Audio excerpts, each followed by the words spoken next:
Hi, welcome back. Welcome to today's edition of Painting with Michael. We're going to deconstruct this painting by Cristofano Allori so that we can see how she's built this and how we can use it. All right. So compositionally, we see a couple of things right away. This big inverted V, which leads us right up to her head, back down, right to his head. And then we've got this strong horizontal across here, framed by this vertical. So what we end up with is some very strong structural elements. All right, if this were a house, it would be able to withstand a hurricane. We've got a triangle, right? Very solid structure. It's hard to tip over a triangle.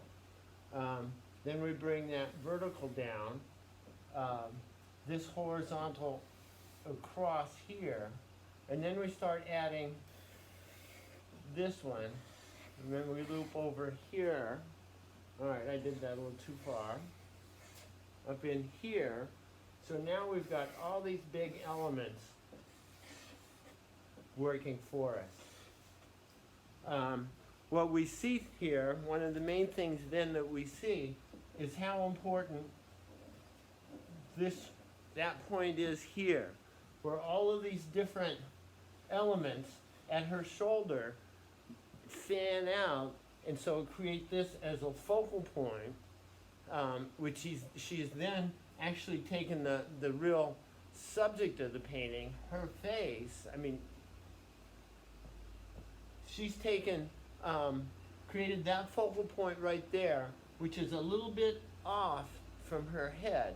So that what that does is by not putting that focal point on her head, but instead putting it down here on the shoulder, is it keeps us from drawing right straight up there. It makes us work a little bit for it, which means we're more engaged in the picture. All right, so let's break that down into shapes then. If we have this first shape that comes up and back down, we've got the drapery that's here, head, arm,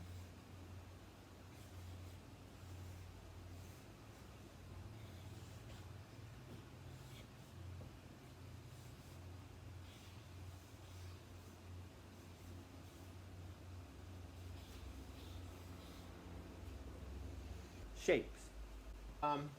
We'll start then with that shoulder. It's going to give us so much,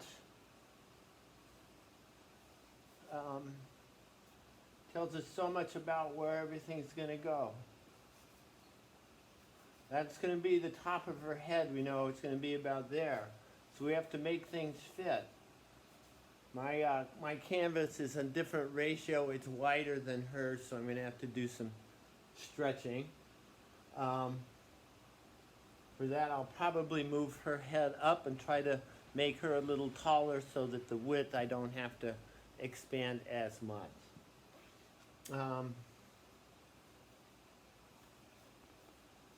Big movement this way, big down here.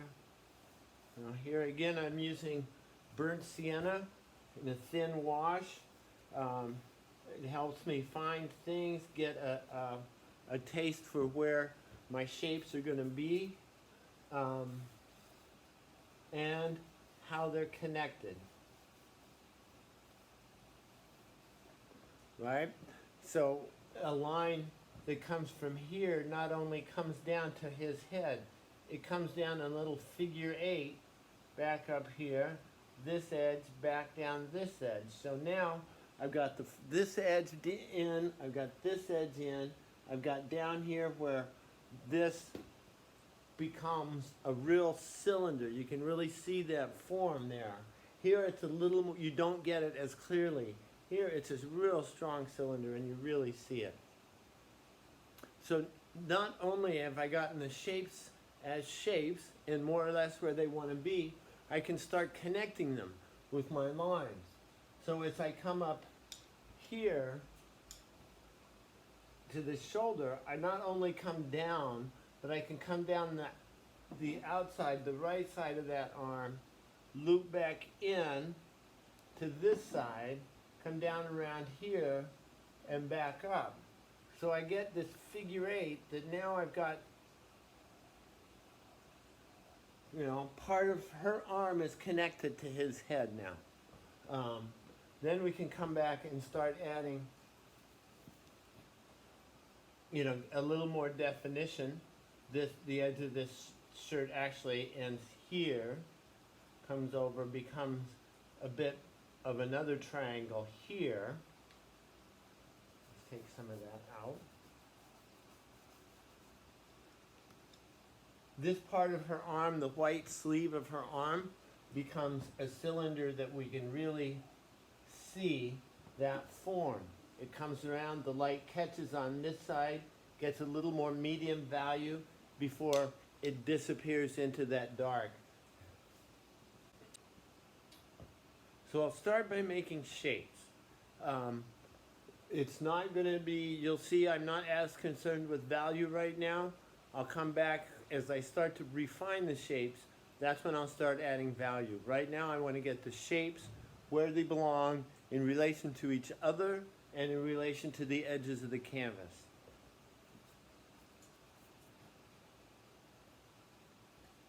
Where this arm comes down, and again, we're looking here, we see it in this white sleeve again, this real strong cylinder shape. This arm that comes out is actually going to be, right now it's just a rectangle with a little kind of wedgy thing up here. That will become a short cylinder. This line up here connects about here. Again, that's not a head yet. That's a little line up here to a roundish, eggy shape. I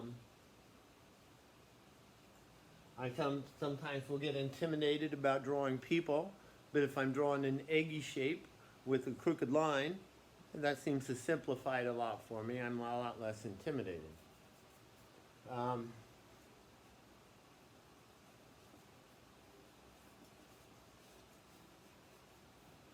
I'll start dividing up what we see of her drapery here into shapes.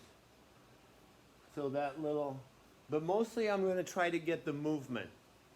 If I'm, when things are really going on all cylinders, I'll hit the movement and the shape at the same time. It doesn't always go that smoothly. But so movement-wise, this is my motion, right? And the same over on this side. I want to catch how that fabric flows. Because if I catch that gesture, then I can come back and start filling in between the lines.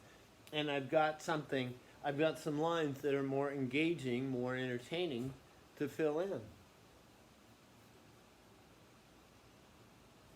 Now I'll start adding a little more contrast, what little I get with my burnt sienna, but I don't use the sienna to get a contrast. I use it to get an overall warm tone that's not going to interfere with the colors I put on top of it.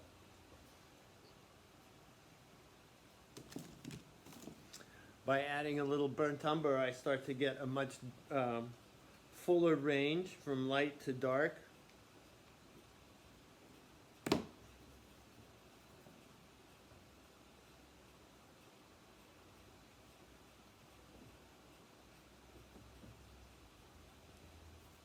It's going to give me more of my medium values than it is anything too terribly dark yet. The strongest highlights are right here, and the strongest darks, of course, create this big arc across here. It's X'd here, and then again this little donut hole down in the middle. Strength of structure. We can add blue to our browns. In this case, I'm bringing in some Prussian blue. And boom, that gets real dark real fast. That's good. That's what we want. So yes, so we have our dark, medium, light. Now we'll start to add some color. I'm going to start with the most dominant, that yellow gold of her outfit.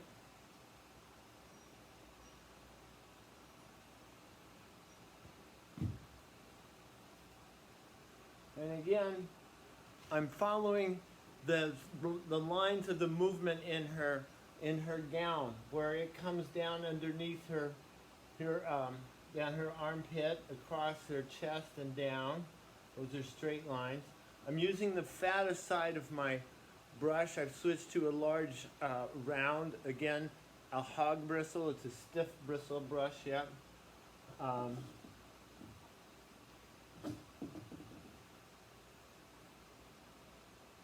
And you can see one of the things, you can see how that sienna is showing through the gold color. This is a good time to practice that. The more you can do that, the more you can take advantage of what you've done up to that point. And you're taking advantage again of what acrylic does so good, which is, does so well, which is layers of color.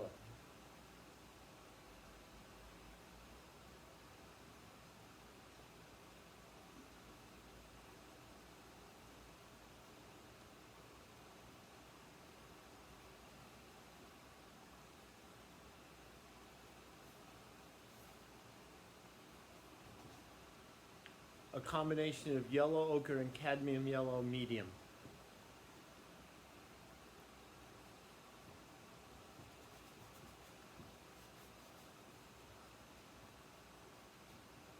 So again, I came in with a strong brush full of strong yellow gold color. Started here where it's the brightest, so that as I came down here, it starts to diffuse. It stays light on top of where I didn't paint that tinted canvas, that light gray. And by sort of scrubbing it on top here, I'm starting to get a little bit of that shadow effect. I'll do it again a few more times as I add more dark in here. I'll do that same sort of scrubby layering. So start creating some more shadow.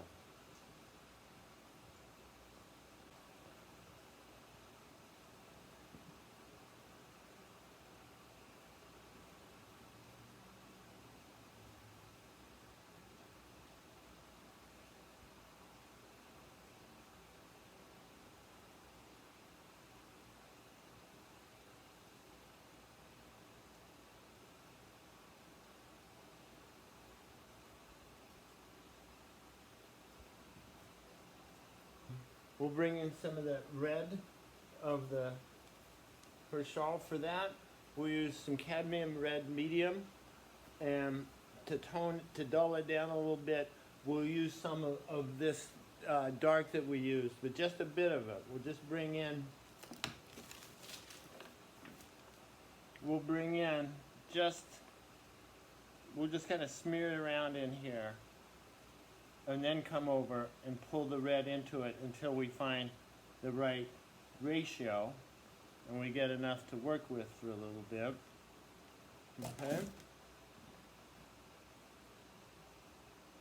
That's actually a darker value. So we'll take our red, which is never really too bright, and we'll tone it down with a little bit of this blue and brown. See if that doesn't give us.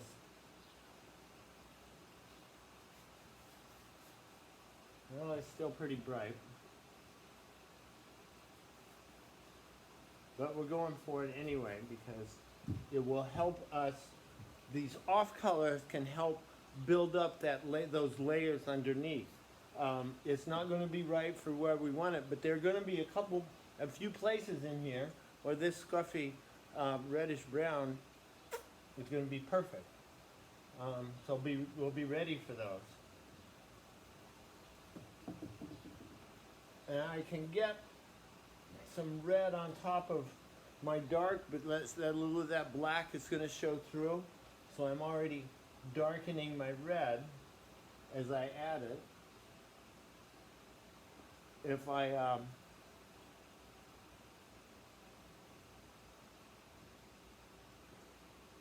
can overdo something just so I make the point. I want to make sure that drapery comes over her shoulder, and at the same time helps to define that shoulder.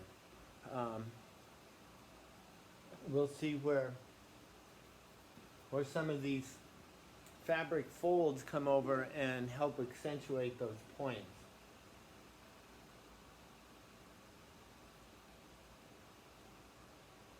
Real light touch as I'm starting to add some of these.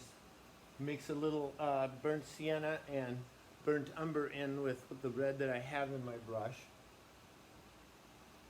So I get some of these darker tones. And I know I'm going to come back. I know I'm going to have to come back and do another layer to build up those forms so I can hit things close. I don't mean to sound too much like an anti-perfectionist, but you're going to have a chance to do that later. Right now you're building towards that by building layers. It's similar in oil. It's not quite the same technique, but you're still building towards something. So you're doing one thing so that you can do the next. For instance, we're adding the burnt umber and sienna, the burnt brothers, in here where we know we're going to need a bunch of it. So we'll just start, we'll kind of slather it in for now, because we want to make that point that these are the colors, these are the objects. And we can use, so we've got that burnt sienna, burnt umber, a little bit of red still. Throw in a touch of cad yellow. And we can start to block in our face tones as well.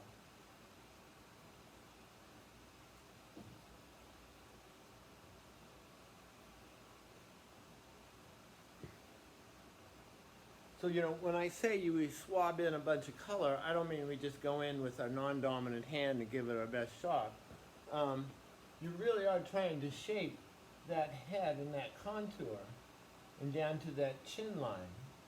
But there's no reason to start putting that nose edge in the eyes because my brush is too big, and until I get some of these other things in, I run too much of the risk of putting it in and wanting to change it later. I'll come in now with a number 6 hog bristle filbert. You can see it's virtually a brand new brush. And makes me kind of nervous. The new brush is full of possibilities. To start my white, I come down and I'm going to gather in some of what's left around my canvas so I get a kind of an off-white. It's basically I need a gray. Here I need it's a warm, I've got a lot of warm earth tones in there.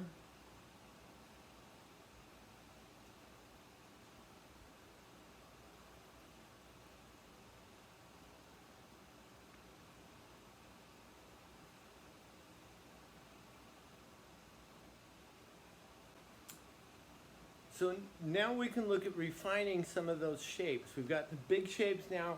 We can start to come in and define them, refine them, gather up the edges where we want them, where they intersect with the other shapes.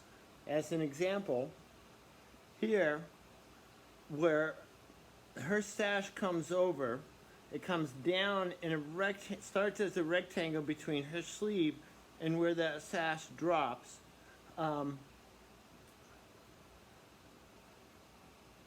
And that's what we're looking for, is where that curve of the sleeves comes out from, where that sash joins behind, and how much of it is in shadow underneath that knot.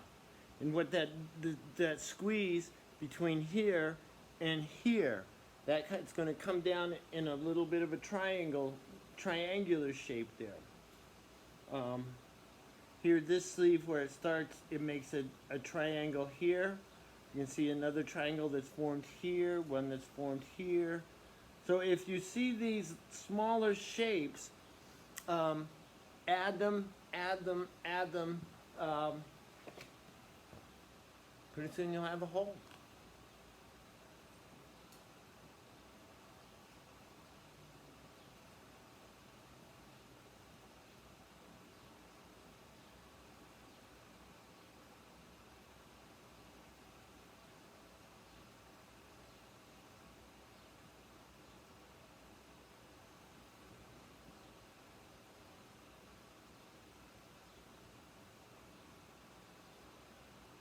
Before we start putting in the features, we'll put in some of those form shaping highlights and darks now.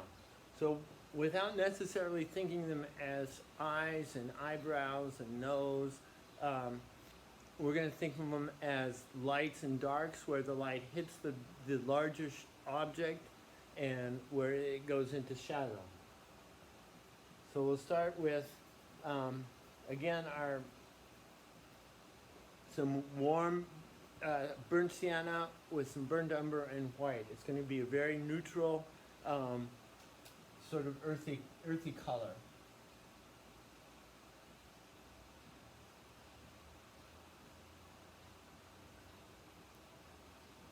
From here, we can start adding some highlight there. We've got it down the middle. That sticks out.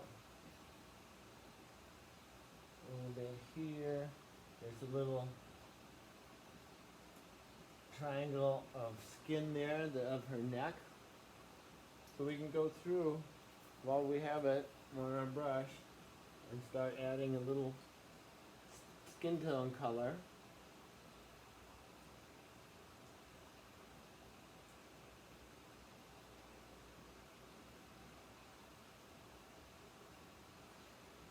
Okay.